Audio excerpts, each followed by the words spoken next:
आप देखिए रामेश्वर में शिव भगवान की जो प्रतिमा स्थापित की प्रभु श्री राम ने, तब मंदिर नहीं बना था जी। पहले प्रतिमा आई थी, बाद में मंदिर बना था। जितनी भी जमीन से मूर्तियां निकलती हैं या खदान से निकलती हैं, तो हम लोग कहते हैं ना, एक किसान हल चला रहा था, एक मूर्ति मिल गई। तो मूर्ति पहले मिली या मंदिर पहले मिला? और जो उन्होंने प्रभु श्री राम मंदिर के विषय में ऐसा बोला, तो 1 महीने के अंदर अंदर रिजल्ट भी टेबल पे आ गया। अब पूरा परिवार हुआ मंदिर में ही लेटा पाएगा कि ये क्या हुआ हमारे साथ। पिछले 22 जनवरी को अयोध्या में भगवान श्री राम की प्राण प्रतिष्ठा हुई, और जब प्राण प्रतिष्ठा हो रही थी उससे पहले कई सवाल उठे कि मंदिर तो अभी पूरी तरह बना नहीं है, तो प्राण प्रतिष्ठा क्यों हो रही है।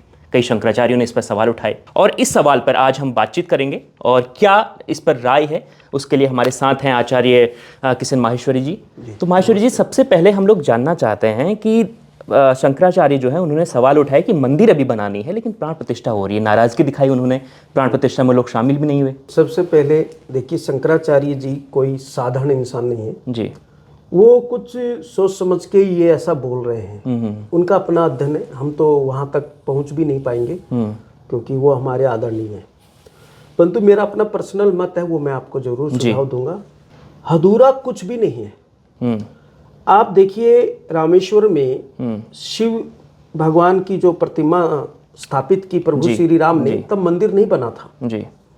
पहले प्रतिमा आई थी, बाद में मंदिर बना था। ऐसे ही जितनी भी जमीन से मूर्तियां निकलती हैं या खदान से निकलती हैं, तो हम लोग कहते हैं ना, एक किसान हल चला रहा था, एक मूर्ति मिल गई। तो मूर्ति पहले मिली या मंदिर पहले मिला? मूर्ति पहले मिली, बाद में मंदिर बना।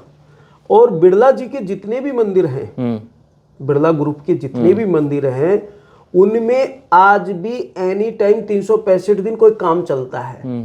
तो मंदिर तो वो भी कंप्लीट नहीं है। लेकिन बड़ा सवाल ये है कि शंकराचार्य, हमने देखा कि शंकराचार्य जगह जगह जाते हैं, मठ की स्थापना करते हैं, मंदिर बनवाते हैं, हिंदू धर्म का प्रचार प्रसार करते हैं जी। लेकिन इस इतने बड़े उत्सव में उन्हें शामिल नहीं करना या उन्हें नहीं मना पाना, क्या लगता है? देखिए, शामिल का विषय तो मुझे ज़्यादा ज्ञान नहीं है, उन्हें क्यों नहीं आए। उन्हें ज़रूर इनवाइट किया होगा, वो उनकी नाराज़गी का भी कोई विषय रहा होगा, उनका क्या ओहदा है। हर आदमी का एक ओहदा होता है, ओहदा के हिसाब से वो अपना आगे चाहता है कि मेरा ऐसा व्यवहार हो या मेरे को ऐसा माना जाए। तो उनको लगा होगा कि उनके ओहदे के हिसाब से उनको इनवाइट नहीं किया गया होगा, या ओहदे के हिसाब से उनका सम्मान नहीं हुआ होगा। ये बात मैं कुछ हद तक मान सकता हूँ। अच्छा, इसके बाद हम आते हैं, कल आरजेडी और नीतीश कुमार का जो गठबंधन था वो टूट गया है जी जी। अब आरजेडी सरकार में नहीं है, यानी लालू प्रसाद यादव की जो पार्टी है वो सरकार में नहीं है। और लालू प्रसाद यादव के एक बेटे ने कहा था कि आपको मंदिर चाहिए या अस्पताल जी, क्या कहेंगे?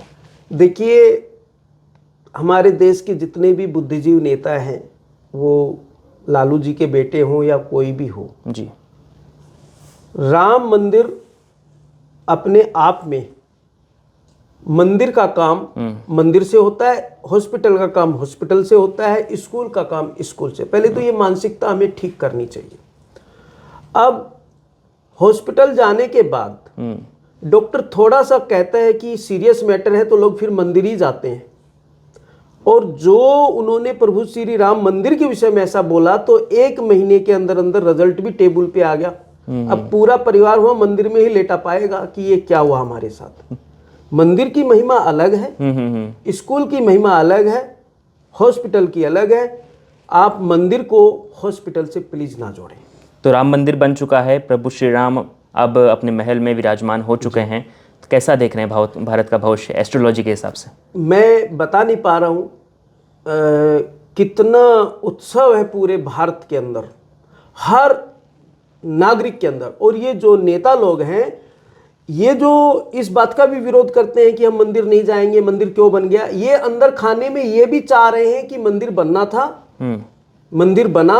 और ये जब वोट का रिजल्ट आता है ना, तो ये सारे नेता मंदिर में बैठे पाते हैं। सब, कोई हनुमान मंदिर में, कोई राम मंदिर में, कहीं जाप चल रहा है, कहीं पूजा चल रही, कहीं अनुष्ठान चल रही है, कहीं दुर्गा सप्तशती का पाठ चल रहा है। दिन रात एक लगा देते हैं। ये कहने वाली बात है। अभी ये वही आ जाती बात बाहर निकल के कि जातिवाद और वोटवाद, एक राजनीति के अपना वोट कैसे बनाएं। मतलब समझ लीजिए, हमारे यहाँ कुछ हिंदू नेता जो हैं, वो बेवकूफ़ बनाने की पीएचडी डिग्री लिए बैठे हैं कि लोगों को हम बेवकूफ़ बनाएं और अपनी हम राजनीति करें। ऐसा कुछ भी नहीं है जहाँ तक मेरा अपना अनुभव है। तो देखिए, चर्चा जो हमारी थी वो खास तौर पर राम मंदिर पर थी, क्योंकि 22 तारीख को प्राण प्रतिष्ठा हुई और उसमें जो शंकराचार्य हैं, चारों शंकराचार्य शामिल नहीं हुए, उनकी अपनी कुछ नाराजगी थी।